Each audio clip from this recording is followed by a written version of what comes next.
তোমাদের কি মনে আছে গত কয়েকদিন আগে আমি তোমাদেরকে দেখিয়েছিলাম একটি কোয়াল পাখির বাসা, যেটার মধ্যে ছিল ছোট ছোট দুটি কোয়াল পাখির ডিম, অনেক কিউট কিউট ডিমগুলো ছিল। তো গত কয়েকদিন আমার কোনো ভিডিও করা হয়নি, আসলে ঝড় গেছে, বৃষ্টি গেছে, ঘূর্ণিঝড় গেছে, তার কারণে ভিডিও করা তেমন একটা হয়নি আমার।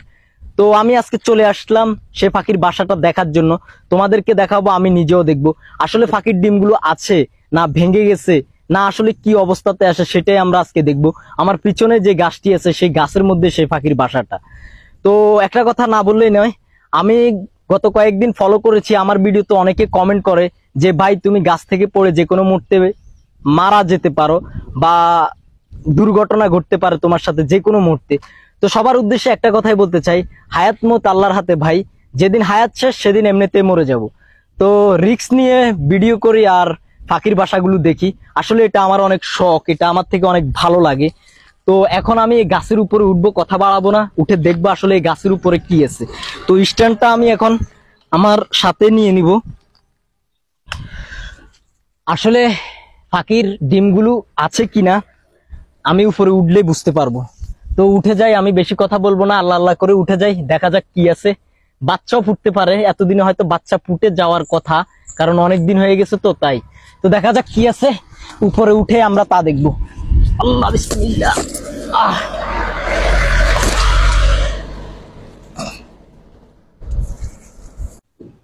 ঝড় গেল, বৃষ্টি গেল, তুফান গেল, পাখির ডিমগুলো আমি ভেবেছিলাম পড়ে যাবে মাটিতে কিংবা হারিয়ে যাবে, কিন্তু এখন আমি এসে দেখি কি ভাই, এখনো কিন্তু পাখির ডিমগুলো নাই, এখন আর পাখির ডিমগুলো নাই।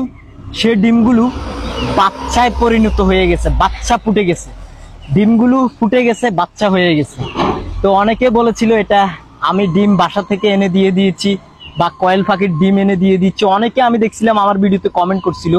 তো এখন তাদেরকে আমি দেখাবো আসলে পাখির বাচ্চাগুলো যে ফুটে গেছে, ডিম থেকে বাচ্চা হয়ে গেছে। তো এখন আপনারা দেখবেন আসলে এটা কি পাখির বাচ্চা, ভালো করে আপনারা দেখে ভিডিওর কমেন্ট বক্সে কমেন্ট করবেন। এর আগে আমি একটা কথা বলে নিতে চাই, একটা ভাই আমার ভিডিওতে দেখলাম কমেন্ট করেছে যে আমার এই যে টিকটক আইডিটা এটা ছোটখাটো ডিসকভারি চ্যানেলের মতো। তো তার উদ্দেশ্যে একটা কথা বলতে চাই, ভাই আমি যে রিস্ক নিয়ে ভিডিও করি, আমি সবসময় বলি আমার মতো রিস্ক কেউ দয়া করে নিবেন না।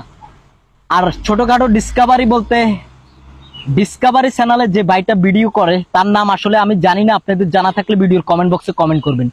আসলে সে অনেক সেফটি নিয়ে কাজ করে, অনেক সেফটি নিয়ে ভিডিও করে, প্যারাশুট থাকে, উপরে হেলিকপ্টার থাকে, তার সাথে অনেক লোকজন থাকে। সো অনেক অনেক ইয়ে নিয়ে সে কাজ করে, সেফটি নিয়ে কাজ করে। সেক্ষেত্রে আমি কোনো সেফটি নিয়ে কাজ করি না। আমরা আসলে বাঙালি, তো আমরা যত বড়ই কাজ করি না কেন, আমাদের আসলে নাম নেই, ঠিক আছে?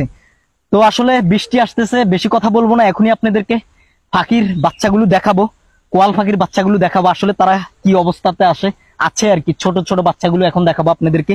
প্রচুর পরিমাণে বৃষ্টি আসতেছে ভাই, কিছুক্ষণের ভিতরে হয়তো আমি ভিজে যেতে পারি, তাই আমি এক্ষুনি গাছ থেকে নেমে যাবো, আপনাদেরকে দেখুন সবাই, কথা বাড়াতে চাই না। সর্বশেষ একটা কথাই বলতে চাই, যারা এখনো ভিডিওতে লাইক দেননি ভাই, অবশ্যই একটা লাইক দিয়ে আমাদের আইডিটা ফলো দিয়ে রাখবেন। সবাই দেখুন, এই হচ্ছে সেই কোয়াল পাখির বাচ্চাগুলো, কত কিউট। এখানে আগে ডিম ছিল, এখন বাচ্চা ফুটে গেছে, দেখছেন কত দারুণ। তো অবশ্যই ভিডিওটা যদি ইউটিউব থেকে দেখে থাকেন অবশ্যই আমাদের চ্যানেলটা সাবস্ক্রাইব করে দিবেন, আর যদি ফেসবুক থেকে দেখে থাকেন অবশ্যই আমাদের আইডিটা ফলো দিয়ে দিবেন। আর বৃষ্টি কিভাবে হচ্ছে দেখুন সবাই, আসলে আপনারা দেখতে পাচ্ছেন কিনা আমি জানি না, আমার আসলে ক্যামেরাতে অত বেশি আসতেছে না। তো আল্লাহ হাফেজ, বাই বাই, ভালো থাকবেন সবাই, আবারও দেখা হবে নতুন কোনো জায়গায়, নতুন কোনো পাখির বাসা নিয়ে। এই কথা বলে আমি আমার ভিডিওটা শেষ করতে চাই। আসলে আমি ভিজে যাচ্ছি, আপনারা খেয়াল করতেছেন কিনা আমি জানি না, আমি ভিজে যাচ্ছি। আল্লাহ হাফেজ।